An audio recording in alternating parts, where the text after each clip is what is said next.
the Steven Universe podcast. Thanks so much for hanging out with us today.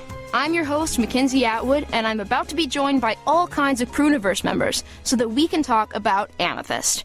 Amethyst, as most of you probably already know, is the last known gem manufactured on Earth as part of the Gem Homeworld's Kindergarten Project. She has awesome lilac skin, lavender hair that goes down to her ankles, and she cracks a mean whip. And you're about to find out why the whip is her weapon of choice.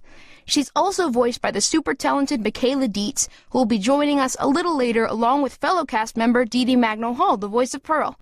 And in case you're wondering, we're definitely going to talk to Amethyst and Pearl directly. But first, I've got Steven Universe creator Rebecca Sugar and former executive producer Ian Jones-Quartey here to give us an inside look at the creation of Amethyst. So let's jump right into it. What's the earliest concept that you guys can remember for Amethyst? Oh, I remember that. What are you going to say? I'm curious what you think it is. Wasn't she a character in the Lars and Sadie comic? Yeah. Well, that's the thing. She's based off drawings I used to do of my friend Valerie from college. Mm-hmm. And in the Lars Sadie comic, Amethyst was. Well, she wasn't called Amethyst. I mean, the backstory between this is when you were in college, you had started these comics. You were going to do a strip comic. I was going to do a strip comic, but I never did it. No, there were some. No, I doodled for it. Yeah, there were some doodles. Yeah. I never drew a single strip, but I did plan a bunch of them. Yeah, these are the characters for the strip. It was Lars and Sadie, and then Valerie. Who I would change the names. Yeah, I wasn't directly my friend. But I would also draw and paint Valerie all the time. Valerie was one of my favorite friends to do drawings of. Yeah. And Amethyst as a character is very different than Valerie. Yeah, it changed a lot. The personality is very different. Yeah, it's completely different. It's not really... it's just visually, there was like a little bit of basis. Yeah, the hair over the eye. Yeah, the hair over the eye. Yeah. And I think the really early concepts of Amethyst, I remember doing in that junk sketchbook, was sort of that drawing, and I remember flowers in the hair. There was going to be like a plant component early on that totally went away. Kind of went away. But she was always going to be like the smaller of the three. Mm-hmm. Was the idea that she was like defective, since you said she was always going to be shorter, was the idea that the other, I guess obviously not because she was Valerie, right? Yeah, I think that was actually not as planned very early on, that other Amethyst would be different than Amethyst. That was not in the... No. I didn't know that at the pilot. No, we didn't know that. I think we figured that out towards the middle of the first season. Yeah, there was... Yeah. I mean, there was a big... Like when we were writing the first season. There was a big writers' meeting where we came up with the kindergarten. Yeah. And all this stuff fell into place. We always knew that Amethyst was going to represent the present, because Angie had the theory of past, present, future. And we always had the idea of Amethyst being out of step with other gems. Yeah, we knew she was different. We knew she was different. Put a pin in why. Yeah. And we knew she was more human. She was more open to being an earthling than all other gems were. That was like a big thing about her. In early thoughts about Amethyst, we always figured she was the one that would interact with people the most. Yeah. Like human people, throughout time. And she does. She's the character who you see hanging out in Beach City randomly. She clearly has relationships with boardies that we've never seen that are off screen. Yeah. She knows about Lars and Sadie. She definitely seems to be the most human focused. Whereas the other two are basically purposefully trying not to understand humanity. Right. I think when we figured out that she was made on Earth, which came later in this meeting where we figured out the stuff about the kindergarten, everything clicked. Yep. We're like, oh, that's why she acts this way. That's why she's this way. Yeah. This really is where she's from. Something really crazy though. So the joke in Steven's Lion, at the end of Steven's Lion, where they go, we kept Amethyst. Oh, right. We wrote that before we had that plan. Before we had the plan. We really? Yeah, we just knew. And I think we even said that in the room. We were like, oh, we kept Amethyst. It all makes sense. Yeah. Because we knew. It all clicked into place. Yeah, we're showing the seams here. I mean, there's seams. But the thing is, I think at that point, we knew that Amethyst, of all the gems, Amethyst was going to be the one who they would have found somehow. Like, that she was going to be the one who was, like, more like the wayward gem who came into the fold. Yeah, and we knew she was, like, younger. Because we knew... We all had that feeling. Because we knew a lot about, like... We had planned out a lot about how Pearl and Garnet fit into Rose's forces during, like, the Gem War and stuff. Mm-hmm. But we knew that Amethyst was not central, you know? And so we knew that she was definitely the one who was found, you know, in a different way. Right. You know, and we knew, like, the ages of the characters, too. And so that's where the joke came from. I think but then we explored it later, like, through the actual story. I think it felt really natural, especially with the like, past, present, future. Like, Amethyst, in terms of dividing the ways that I would act around Steven into different characters, Amethyst was like the really irresponsible, like... just hanging around, getting to not really care what someone thinks because I'm so comfortable with this person, not being a particularly good role model because we're just like, you know, siblings who will sort of always forgive each other for being a mess that was sort of her. So I think of the ways I can be around Steven, she was the most immature. Yeah. Like it was the way that Steven would kind of give me permission to be immature because he was like my younger sibling. So that's why she always felt younger. It was like she was always going to, well, Pearl's like trying to act older, but it's not necessarily easy for her. And then Garnet is just like aspirational, like probably a cooler person than I'm capable of being. Like Amethyst was the one that was like, all right, we're just I'm trying to think about equally like kids here. The early ways that manifested. Of course, there's the pilot where Amethyst purposefully gives Steven the thing he's not supposed to have and basically causes the entire conflict because she's so irresponsible. There was like, I'm thinking of the earliest things we did, like Together Breakfast was one where she was just kind of being like a little mean to Steven the whole time. Yeah. She's like chasing him around and stuff. That was really funny. That like informed, you know, I don't know if she got mean like that ever again, but it did inform like a lot of like, oh, she's the one who will like mess with him. Well, that's like real. Like good-natured ribbing. Yeah. Like when you pick on your little brother just a little bit, you know. Yeah. Amethyst is like that. Wasn't that the episode where she like busted in and shot him with a water gun and that was like her Dumb Police. Dumb Police lives on in OKKO. Lives on in OKKO. Yeah. It does? Yeah. Question mark? There's characters in OKKO who are security guard brothers, and they have the same exact color palette as Dumb Police. Because the thing is, Dumb Police, that was my drawing, and actually the like drawing of the Dumb Police, that's essentially Mr. Gar from OKKO. He looks like almost exactly the same. And then in OKKO, there are these characters. They're like these guards who are like, you double are going to jail. And they just look exactly... They're the Dumb Police. That's them. Yeah. I gotta keep an eye out. That's great. But yeah. So, talking about Amethyst's weapon, what made you guys decide on the whip? Was that like a...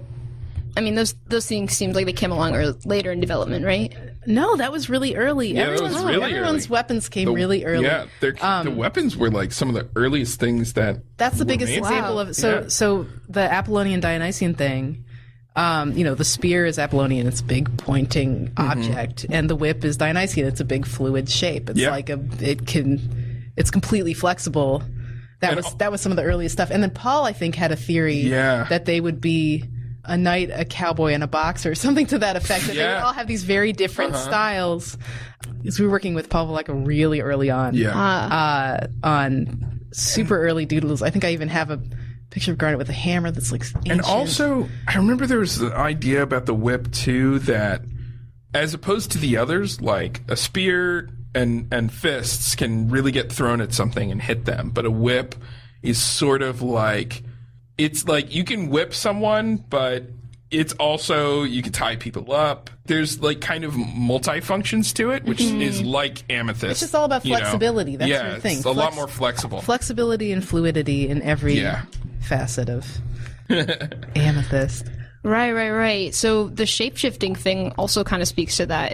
Was that another intentional choice, talking about the amount of flexibility in her character? Yes. She's completely fluid. like Dionysian fluid. Yeah, and we thought that she would be using that shape-shifting to like mess with people, to like do useful things, to do very unuseful things. She does. Yeah, she's fluid. Yeah. She's fluid in every sense. That she would be like changing into things just to make jokes. Yeah, and I think that's something that also it felt right in the beginning, and then I think when we started to really explore her origins, felt even more right. Yeah, because it's like she's in sort of a constant state of trying to find herself and figure herself out. Yeah, and she leaned into that by just sort of feeling like she could be anything. I think there's a part of that that's really liberating, but then there's a part of that that's her actually being lost. Yeah.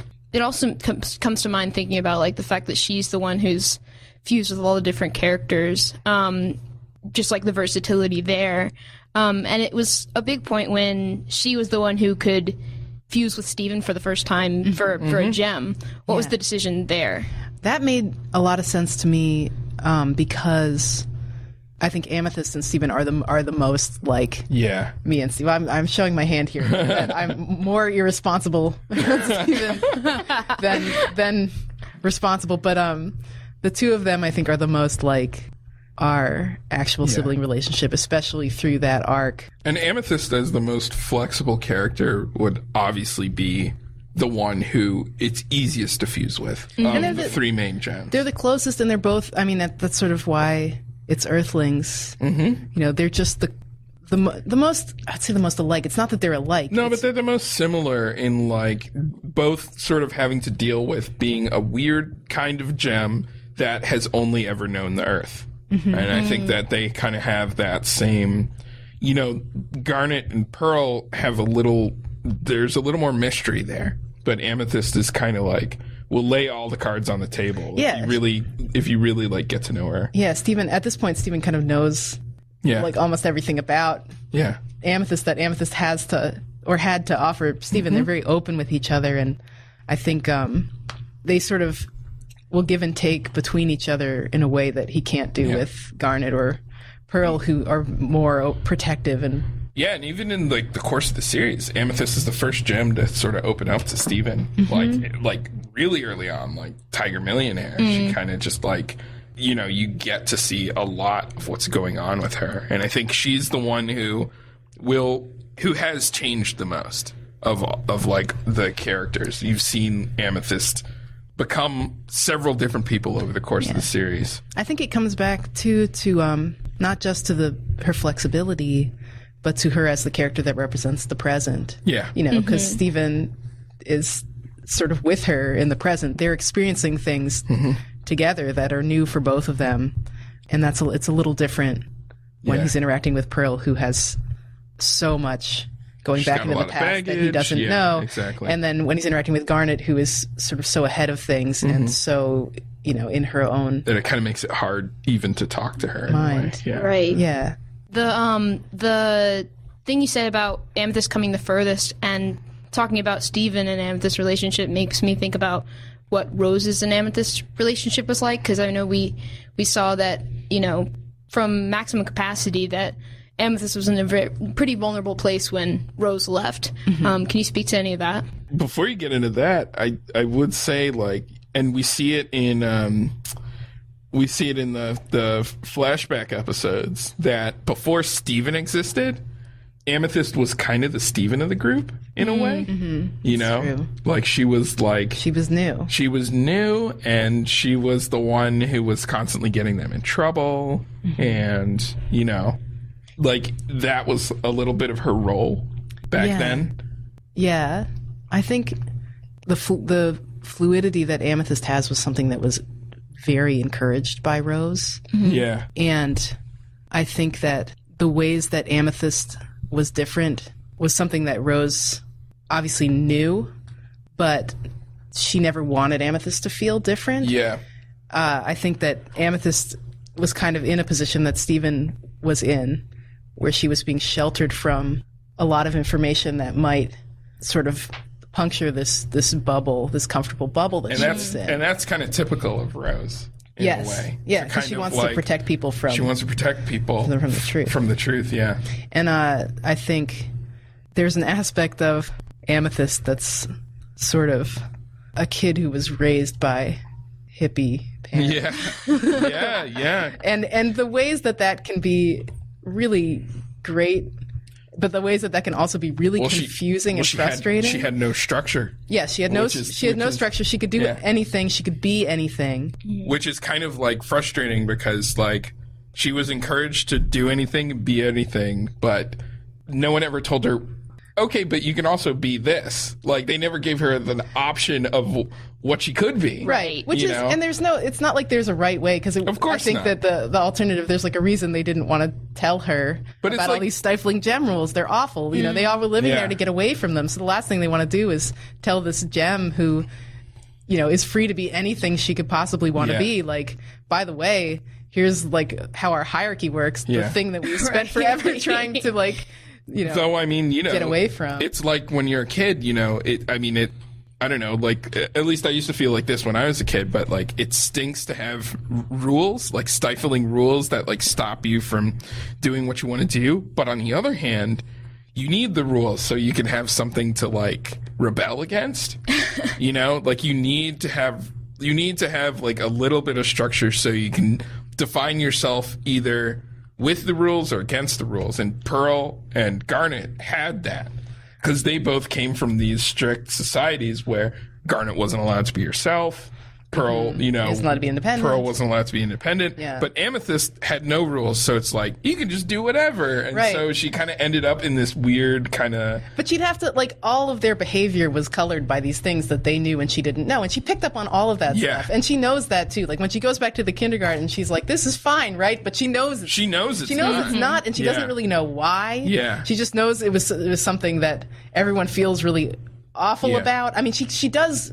Know why she's gleaned it, but I feel like that's the thing that I really like to explore with Amethyst is like a sort of strange liberal upbringing where everything is fine except you're like it's pretty apparent that none of this is fine. Yeah. When people when people keep you in a bubble, you look outside the bubble and you realize like, wait a minute, the world is actually a really difficult place. Yeah, for someone like me. And Amethyst wasn't prepared to deal with a lot of that stuff. And so it's hard for her when it comes up. Yeah. But I think also it's just really confusing. It's really confusing, but also that gave Amethyst like some of the most way to go with changing. Like for instance, like you see Amethyst sort of find herself in like when she meets other amethysts and then when she realizes where she's from and like from that point after you see a change in Amethyst's personality, like she's a little more, she kind of knows a little more about who she is. And it's not something that she had to like, it's not like a light bulb moment that went off in her head. It's like you just see her personality change slowly. Yeah, and then she can become like that rock for Steven, and you see their personality change in that way. Right. I think, you know, to be able to have that foundation for her, you know, it makes her flexibility a choice instead of the only thing that she has the ability to do. You know, it's like knowing everything that was hidden from her, like lets her have this full understanding of how she does or doesn't want to express herself sort of as a quartz. So. Oh yeah, and actually that kind of ties back into like Amethyst not having that foundation of societal rules. I think it was when she met Jasper, you know, when she kind of found out like, oh, this is actually, I'm supposed to be a little more like this. That was like her big butting up against like what her societal norms actually were, you know, and that let her finally define herself. Yeah. Okay, cool. Thank you guys so much for coming on and talking to me. Of course. Totally. So now that you know more about Amethyst's origins and backstory, let's find out what it takes to bring her to life and how she's changed and grown with the show, with Michaela Dietz, who voices Amethyst, and Deedee Magno who voices Pearl. Alright, I'm sitting here with Deedee Magno, the voice of Pearl, and Michaela Dietz, the voice of Amethyst. Thank you guys so much for coming back and talking to me again. Hey, it's wonderful to be back and seeing you again. Yeah. So today we're talking about Amethyst. I don't know if you know anything about that, Michaela. I might be able to find some info on that. Yeah. It's a little bit of context. So Amethyst is a really cool character that finally got her first big arc, I think, where it was all focused on Amethyst for a while in season 3, and it was the whole Jasper problem that they were facing at the time. So what was it like? You had to portray a lot of Amethyst she sort of hit rock bottom at that point, where she was like, I'm not good enough. Was it taxing to play a character that reaches that point? I don't know about taxing, but I could definitely tap into that emotion. She was so focused on her arch nemesis at the time, and at the same time, I think it was also so difficult for her because she felt like, in many ways, she wasn't good enough because she was directly comparing herself to Jasper. In her mind, they come from the same place; they should be the same. So yeah, I could personally relate to that, I guess. Maybe it might have something to do with my being adopted. Sort of who am I? Who am I supposed to be? Am I good enough? Am I not? Yeah, I guess there's sort of an inner struggle there, but I wouldn't say I came home crying every day. Right. It wasn't taxing on that level, but getting into that emotion, it can be challenging at times. It's tough. It was I definitely am someone who's guilty of comparing myself to people, especially people my age. I'm they're doing cool things, You're doing a lot of when I look at you, I'm oh man, she's so young. She's doing cool things. Thank you. Thank you, guys. But yeah, well, everyone compares themselves, I feel like that's just a thing that it's impossible to avoid trying to compare yourself, and it's never going to end well. I found that really relatable. What about you, Deedee? Have you ever compared yourself? Oh, always. In this business where I'm always up against somebody else trying to get that same part, But you get to a point where you just have to go in, and I'm referring to auditioning for, voiceover work or acting on stage or television and film. You get to a point where you just have to go in and do your best, and if you're right for the part, you're right for the part. And, you just do your best job. I think also with Amethyst, she's so little, but she packs a big punch. She does. Thanks, Mom. She holds her own. Thanks, Mom. When I was little, actually, my mom would be like, Michaela, great things come in small packages. I was puny, and she'd be like, don't worry about it, girl. You got it. But I also deal with that with my kids, too, because, my 12-year-old is now, he's in middle school, so he's constantly comparing himself to his friends. That guy's got that video game. How come I don't have that video game? I'm like, you have plenty. You're you have love, and you have me. You have me. Is that not enough? With auditioning, Deedee, I totally... sometimes when you look at a role and you're like, oh, how do I fit in this box of the description will be nerdy Asian girl or whatever, and you're I always think how do I fit in that box? And I think maybe a better mindset would be, how do I break that box? How am I different? I don't want to be the same as everyone. How do I stand out? And I think at the end of Amethyst's arc, I think she realized she doesn't need to fit in a box. She can break out of that box. Yeah, it was really cool. I think that a lot of that came from with Steven, Yeah. Their conversations that they had together. It was and then that ended in Smoky Quartz, obviously. What was your best? Do you guys remember when you saw Smoky Quartz for the first time, or learned that Smoky was a thing? So cool. Yeah. My reaction, IRL, was the same reaction that Amethyst had when Garnet asked her to form Sigilite. Yeah. It was freaking out. I was no way. I had no idea it was coming when I read the script. Yeah. Deedee looks stunned right now. No. I was just remembering. I'm remembering all the voice actors that played. Oh, Natasha Lyonne. Yeah. She's so good. She is so cool. Smokey's really great. I love their design, too. Totally. And the yo-yos. Okay, and the 3 arms. Yeah. Wait, so Rebecca told me that she consulted with a top yo-yo competitor, a yo-yo athlete, for certain moves, and so all the moves are real Because, like, I think maybe even when Natasha Lyonne is like, you ever see Sink the Dink? And, like, she, like, hits Jasper. Like, I think that's a real move. I don't know if it's called Sink the Dink. Right. But I think it's a real move. It's real.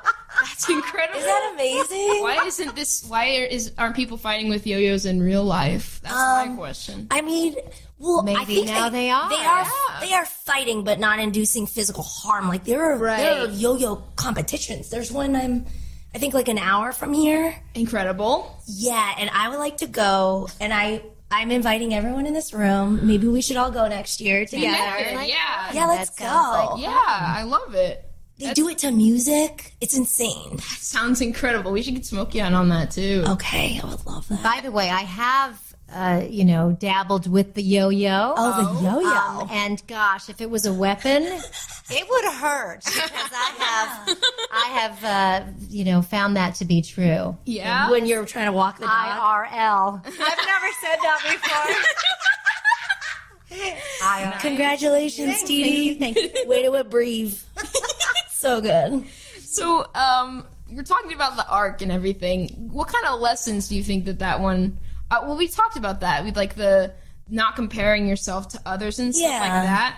But do you feel like it, like, is universally applicable? We talked about how it applies to a younger audience, but, like, can it relate to, like, adults and stuff and older fans as well? Of course. Absolutely. I love what you said about not fitting into the box, but rather breaking out of that box, thinking outside of the box. Yeah, I think it's just, I don't know whether it's the media or societal pressures, but it seems like a very human response to try to conform. And I think what the show does, what Steven Universe does, through Rebecca's characters and all the storylines, it helps people realize, like, you don't necessarily have to conform. Like, you are enough. You, as an individual, like, let that shine. Right. Sorry, I was like, how do I make sentences? No, you're totally making sense. Yeah. But it's so funny because I feel like the young people today are not conforming. I think that they're embracing their individuality, and I think it's a beautiful thing to just accept who you are. I think more people nowadays than I was when I was growing up anyway that I noticed that the kids are really expressing themselves more and just being themselves and being comfortable in their skin, which I think is awesome. And I also believe that this show is helping people to do that, to celebrate who they are. Helping the youths. Yes. The youths. And the oldies as well. Yeah. The youths and oldies. McKenzie, I think there is, though, another very relatable lesson to be learned in the Smoky Quartz fusion. And I think that I think when Steven and Amethyst fused, it was in a moment where they both really felt not good enough. They both were at their lowest, and through that they bonded. And I think that's sort of a lesson in asking for help, depending on others. Keep your friends close, and don't be afraid to reach out to ask someone if they need help, and obviously, receive that help if you yourself need it. So, for adults and children and dogs and cats and whatever other creatures you want to talk about, like, that is, I think, a really important lesson. We all share one Earth. That's lovely. Except for Yellow Diamond, because she's on Homeworld. Truth. Don't let her come here. That would be a crisis. You mentioned the thing about conforming, and it reminded me about Amethyst's whole shape-shifting thing. Oh, yeah. I think that's something really interesting about her character, how she sort of, it's like, I always thought of it as like her having a really fluid, like, self-image that she can adapt to. Like, she's like the one who's fused with all the other crystal gems, and I don't think nobody else has done that. Like, and I think that that's just because she's so adaptable. Totally. Yeah, and I think that that it's sort of different from the way Pearl is, just more rigid. We never see Pearl shapeshift, What do you guys think about that? What do we think about just the idea that the self-image plays into the way that you are able to. Amethyst is all shape-shifty and stuff. Right. And Pearl is more reserved. Yeah, yes. Hey, keep that in your back pocket until you really need it. Yes, exactly. It's the backup. It's the trump card. Yeah. Yeah, I mean, I definitely think that speaks to how, Pearl has a very clear idea of herself, and she, for the most part, is not going to compromise that, whereas Amethyst is someone who can just, she's pretty malleable. She's going to try to, go free spirits. Totally. Yeah, whether it's the dumb police or an owl or a baby in a car, which way did the baby work? Yeah, or a helicopter. Or Pearl. Yeah. Which has been your favorite, you think? Of shapeshifting? Yeah. I mean, there are so many. I would say the baby. Baby war. That little baby with the tooth and the hair and the Jeep. Eat tread. Yeah. Funny to me. I don't know. I think about that a lot. Oh, wait. Time out. What am I saying? Purple Puma. Okay, yeah, that's another great one. Purple Puma. I love when she used that against Lapis in that one battle, because you'd seen her do it in the past, turn into the Purple Puma character, but that was the time when she actually used it to just pound someone into the ground, and it was go get it. Yeah. I love that. Deedee, what's your favorite shapeshift? If Pearl could shapeshift, what do you think she would shapeshift into? Oh, that's my a new goodness. Question. That's a really good question. I'm going to have to think about it. Okay. Gosh. Maybe a list on the fridge. It would be a bird, right? It would be a bird. A bird, Mom? Yeah, perhaps? it would have to A bird be. laying eggs. It would have to be some sort of bird. I mean, I don't know what kind of... I don't think it would be a chicken. It would be something that's more like... A pearly ladybird, a dove, perhaps? Yes. Ooh. A swan. These are all good options, yes. Yeah. I'm thinking more of a flamingo. Ooh, It's just has really gangly legs, and it's Nice. That's the image I'm getting more than the swan. Hey, you should do ADR for flamingos. Oh, that yeah? was amazing. Thank you. I've been working on my flamingo noise. Yeah. I practice every night. So another thing that happened in this latest string of episodes, right, is well, first of all, these episodes have been sad. But right?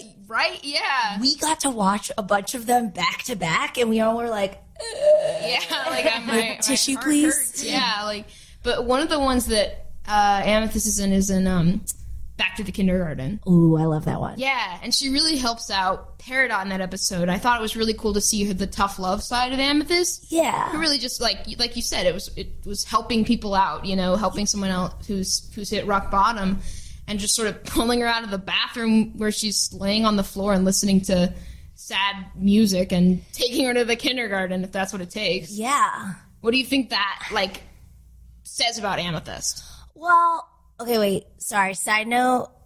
Shelby's voice acting in that episode is amazing. Yes. Even her her moans in the beginning are. It's whoa! I've heard that moan IRL. Yes, IRL. But yeah, so amazing. I think what that says about Amethyst is, to me, that episode actually was a huge mark for her. In terms of her development, it showed me how far she's come, truly, emotionally. I think in the past she wouldn't have been able to deal with helping out Peridot, or even suggesting going back to the kindergarten, a place which maybe in the past brought her so much pain. She had a whole new sort of perspective after, meeting a bunch of the Amethysts. And I think it just really showed that she's matured a great deal. Mm-hmm. I hadn't even thought about the Amethyst thing, but that's really important to the way that she approached the thing. Yeah, I think she always saw the kindergarten as just sort of a reminder of how she wasn't good enough, and she stayed in the ground for too long, and now it's oh wow, I can associate this with all these new people who I met who are kind of like my family, and this is actually a place that I'm pretty proud of. Right. And it seemed like she and Steven went through really great lengths to try to cheer up Peridot. And even when Peridot lashed out, I felt like Amethyst, for the most part, kept her cool. And I think that's a whole new side of the character that, I've ever seen. It shows a lot of, a lot of maturity and the ability to, like, see, and restraint. I know, exactly. Rather than just, like, shut up, you know? It reminded me of On the Run, which is, we've talked about that episode before. Yeah. You talked about how it served as sort of a reminder of, how she's imperfect or, a mistake or whatever. Right. And for a while it seemed like that caused a lot of tension between her and Pearl as well. I think that probably was the root of a lot of problems they had in early season 1 when they would just bicker all the time. Yeah.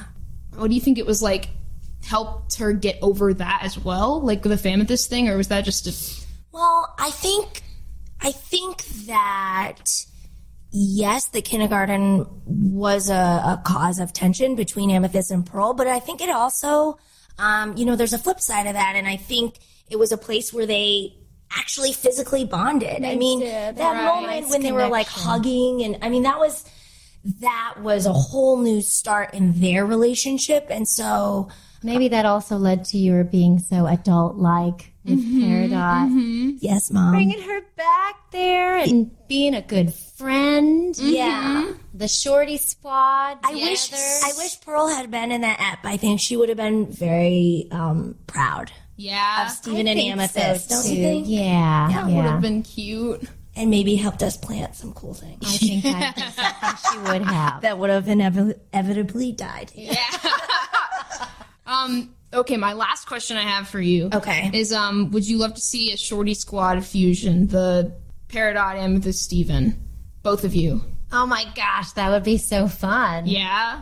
Yes. I totally agree. That would be so fun. Yes, and so earlier McKenzie told me that Zach has a theory that if Steven and Peridot fused, the fusion would just get smaller. Because they're so little. And if you add Amethyst into that equation, it would be like smaller and just way louder. Yes. So I think the world needs that. Yeah. That would be their power. They could like infiltrate. Yeah. Crawling through pipes and stuff. Oh. Hey. Yeah. We just came up with an OC. We came up with a new character, guys. That is so cool. Okay, guys. Thank you so much again for coming on and talking to me. Thanks, McKenzie. Thanks for having us. All right, Amethyst and Pearl are together and talking to us coming up.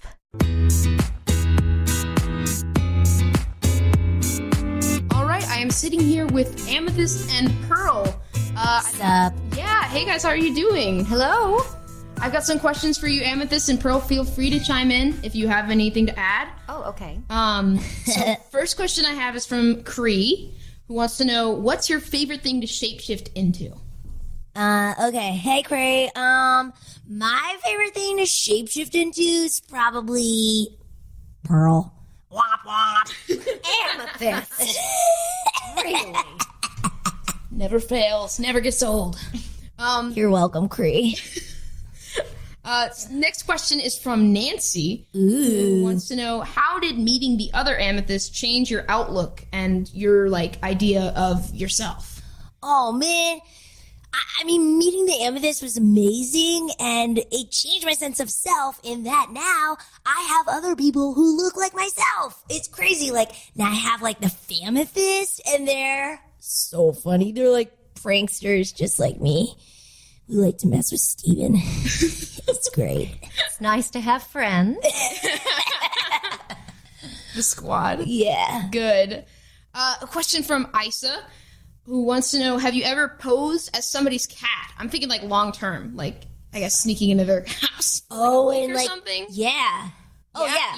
You have? Did you see for a week? Because I did it for 2 weeks. Oh. Yeah. So did they find out? Yeah. So it's my neighbor Eleanor. Oh, wait. That's not this. Sorry. I was just thinking about I hope you didn't get in trouble with the authorities. You would know about should that, talk, wouldn't you, Pearl? Pearl? Yeah. I know a little something about that. Okay, so for 2 weeks, I snuck into this lady's house, and I, pretended to be one of her 18 cats, and I just, barked at her, so that kind of gave me up a little when I barked at her, because I guess cats don't bark. Lesson learned. Yep. Learn that for next time. Note taken. Have you ever... Gemma? Oh, Gemma. What up, Gemma? Yes. Wants to know, have you ever tried shape-shifting into a chicken and then laying an egg? Is that, like, physically possible? Yeah, it's been done. I've done it, and it was excellent. Incredible. Mm-hmm. I feel like that would be a good source of, like, financial income. Like, it was really special. I crack Always myself with up. the jokes. Oh, so many yolks. Enough. That's a good one, actually. Actually. Okay, I have another egg-related question somehow great. from Okay. Emmy, who wants to know, how do you like your eggs? Country scrambled, over easy, or the shells, carton, and everything on top? How do I like my eggs? Whole. There's nothing worse than just like half of an egg. That's weird. Right. Okay, also, what's country scrambled? Is there like dandelions in it? Probably. Or like a map and there's just like, you know, like Australia, like cut up and like put in your egg? I don't really get this question. No, it's where you fry them on the hood of a tractor. Oh. I think it's Is that what it It's is? a special flavor. Man, humans are so fascinating. It's crazy, right? Okay, cool. So yeah, I mean, who am I kidding? I just like the shells, carton, everything on top, preferably dipped in some motor oil. Mm-hmm. The whole package. Yeah, so maybe that's kind of country. Yeah, that's pretty, if it's like, Okay. I think that works. I think it counts. Okay, cool. A question from Steve, who wants to know, is there any food that you don't like? From Steve? Yeah. Hi, Steve. Like Steven? Oh, no. Oh. Different Steve. Oh, I got excited. Sorry about that. Yeah. Yeah. I mean, if you had a question, he could just ask you. Oh, yeah. I guess that makes sense. Yeah. Okay, is there any food I don't like? Yes. I cannot stand overcooked remote controls. No? Disgusting. Yeah, what's your ideal cook time, you think? For like the perfect remote control, I would say, 1.5 minutes on 350 max. Right, for the golden brown. Yes. I understand. Yeah. I totally agree. There's not enough people in this world who appreciate a tasty remote control. Yeah, it's true. Best food ever. My favorite. If we have to purchase another remote control, Amethyst, it's coming out of your allowance. Oh, wow, I get allowance now? Okay, guys, thank you so much for talking to me. Boy, thanks, Bird Mom. The Steven Universe podcast is produced by Charles Abadje, Stacey Para, and Conrad Montgomery. Special thanks to Rob Sorcher, Cartoon Network Studios, and the Crooniverse. So subscribe to the Steven Universe podcast now at Apple Podcasts or wherever you listen to podcasts. And please leave us a 5-star rating and review while you're there. I'm McKenzie Atwood, and I will see you next Thursday.